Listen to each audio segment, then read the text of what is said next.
યજ્ઞ પુરુષના રંગે. યજ્ઞ પુરુષ ભગતજીના રંગે રંગાયેલા હતા અને ભગતજી ગુણાતીતના રંગે રંગાયેલા હતા. અને આપણે પ્રમુખ સ્વામીના રંગે રંગાવાનું. શાસ્ત્રી યજ્ઞ પુરુષ દાસના રંગે એટલે સત્પુરુષ એટલે પ્રમુખ સ્વામીના રંગે આપણે રંગાવાનું. મહારાજે કહ્યું, આજે હમણાં યજ્ઞની વાત થઈ, પહેલાં વાંચન યજ્ઞની વાત થઈ, સંપર્ક યજ્ઞની વાત થઈ, પછી લેખન યજ્ઞ, જપ યજ્ઞ, આ બધી વાત આપણને કરવામાં આવશે. એ બધાનું મૂળ કારણ એટલું છે કે શાસ્ત્રી મહારાજના રંગે રંગાવવા માટે, એટલે સત્પુરુષના રંગે રંગાવવા, ગુણાતીત સંતના રંગે રંગાવવા માટેની વાત છે. એમ કે એ સિવાય કોઈ રસ્તો જ નથી. કોઈ ગમેલા સાધન કરે તો આત્મારૂપ થવાય એવું નથી, બ્રહ્મરૂપ થવાય એવું નથી. બ્રહ્મના સંગે જ બ્રહ્મ થવાય. એટલે બ્રહ્મના સંગે ક્યારે થાય? એમાં આત્મબુદ્ધિની દ્રઢ પ્રીતિ હોય. દ્રઢ આત્મબુદ્ધિની દ્રઢ પ્રીતિ એક જ ઉપાય છે. આપણે બીજું કાંઈ કરી શકીએ એમ નથી. અને આના સિવાય બીજો ઉપાય પણ નથી. કદાચ કરી શકો અનંત સાધન, તે કોઈ સાધન કામમાં આવ્યું નથી. તો એક તો પહેલાં કેટલા મોટા ભાગ્ય. આપણે અનંત જન્મથી કૂટના કરીએ છીએ. ચક્રાઓ મટ્યો નથી. જન્મ મરણ ચાલ્યા જ કરે છે. હવે એની અંદર આવા સંત બોલ્યા, સ્વામિનારાયણ ભગવાને પોતે વાત કરી, અનંત કલ્પ વીત્યા. અનંત વર્ષ નહીં, અનંત જન્મ નહીં, અનંત કલ્પ. એક કલ્પ એટલે 8,64 કરોડ વર્ષ. એવા અનંત કલ્પ વીત્યા. તેમાં જો એકવાર સત્સંગ મળ્યો હોત તો જન્મન રહ્યું ના હોત. એનો અર્થ એ થયું કે આજ સુધી આપણને આ સત્સંગ મળ્યો નથી. નારદ સંકાદિક બીજા બધા મળ્યા છે, પણ જે બ્રહ્માંડની બહાર ગતિ કરાવે, માયા પર ગતિ કરાવે, એવો સત્સંગ આપણને મળ્યો જ નથી. આ પહેલી જ વાર આપણા યોગમાં. તો જે આપણે ખૂબ વિચાર કરવું ઘટે. આપણે જે કંઈ કરીએ છીએ અત્યારે એ સાથે કંઈ આવવાનું નથી. એ એનું અહીં સમાપ્તિ થવાની છે. અને આ સત્સંગ કરશું એ સાથે આવશે. અને કેટલો આજે અહીં જે વાત થાય છે યજ્ઞની, એ અનુભવી પુરુષ છે, કલ્પના નથી. બીજે તમે જે પુસ્તકો મોટા મોટા લખાય છે એ કલ્પના જ હોય છે અંદર. એમાં કંઈ હાથમાં આવ્યો નહીં. આ તો નક્કર અનુભવ.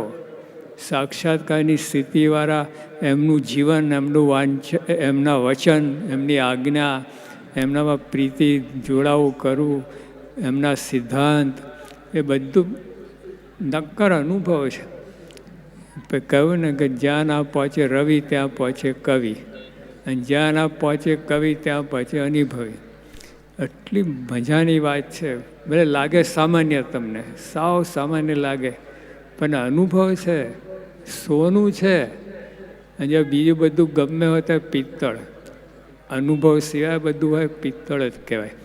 એ કાંઈ એનું બહુ ઉપજે નહીં તેવી વાત છે. અને ભગવાન સ્વામિનારાયણનો જોગ થયો આપણને ક્યારેય આ જોગ થયો નથી. મહારાજ બીજી વાત કરી, બ્રહ્મના કલ્પ સુધી અષ્ટાંગ યોગ સાથે અશ્વમેઘ યજ્ઞ કરે અને રોજ કરોડ ગાયનું દાન કરે. હવે આ પૃથ્વી પર કોઈ રાજાએ એક વખત પણ કરોડ ગાયનું દાન કરી શક્યા નથી. રોજ કરોડ ગાયનું દાન. તો મહારાજ કંઈક સત્સંગ વિના મોક્ષ ના થાય. આખો સત્સંગ છે ને આના ઉપર જ જાય છે. અનંત જન્મની ભટકણ મટાડવા માટે, માયાથી મુક્ત થવા, આ સિવાય બીજું સત્સંગ, બીજું કોઈ વાત છે જ નહીં. આપણે આ બંધન, અનંત જન્મનું બંધન છે આ છૂટવા માટે. તો એના માટે આ આપણે બધા યજ્ઞો કરીએ છીએ. બસ આજ્ઞા ઉપાસના સદભાવ અને પક્ષ એ જે શાસ્ત્રીમાં જે પ્રવર્તાલ સચોટ નક્કર વાત છે. એમાં આપણે જો હવે હમણાં વાત થઈ, પૂજ્ય ઘનશ્યામચંદ્ર સ્વામી વાત કરી, સમય નથી મળતો, એ વાત તો એની એ ખોટી જ વાત છે. સમય ના એટલે વાત ખોટી નહીં. આપણને રસ નથી, સમજણ નથી, ખપ નથી.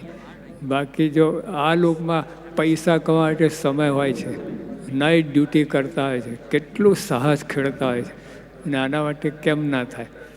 તો જો આ એ બધી વાત બાહ્યાત છે. આપણે આ સત્પુરુષની આજ્ઞા, એમની મરજી, એમની ઈચ્છા છે એમાં ભરી જવું. કરીએ છીએ આપણે, નથી કરતા એવું નથી. પણ આ વર્ષ જ્યારે શાસ્ત્રી મહારાજે આપણા માટે આટલો સમય કાઢ્યો, પ્રમુખ સ્વામી યોગી આપે આટલો સમય આપણા માટે કાઢ્યો, એમને બીજું કંઈ છે જ નહીં. હરિભક્તો સિવાય સ્વામી બાપાને કંઈ છે જ નહીં. તો આપણે એમના માટે આટલું ના કરી શકીએ એમની ઈચ્છા આજ્ઞા પ્રમાણે? અને એમાં આપણને જ લાભ છે, એમાં કંઈ એમના પર ઉપકાર કરતા નથી. આ જે યજ્ઞ કરશું આપણે, વાંચન યજ્ઞ, લેખન, જપ, સંપર્ક, એમાં આપણે સ્વામી વિશે જે દ્રઢ પ્રીતિને આતોદી થવી જોઈએ એમાં વધારો થશે. અને એ મય થવાશે, એમના ભાવને પમાશે. એટલે આપણે આ ગલ્લા તલ્લા ના કરતા કોઈ પણ રીતે. આ તો બહાના મૂકીને સ્વામી એમને આટલું બધું પુરુષાર્થ કર્યો છે, જતા આપણને દર્શન દેવાના. આટલી ભાંગેલી સ્થિતિમાં કેટલી તકલીફવાળી વાત છે.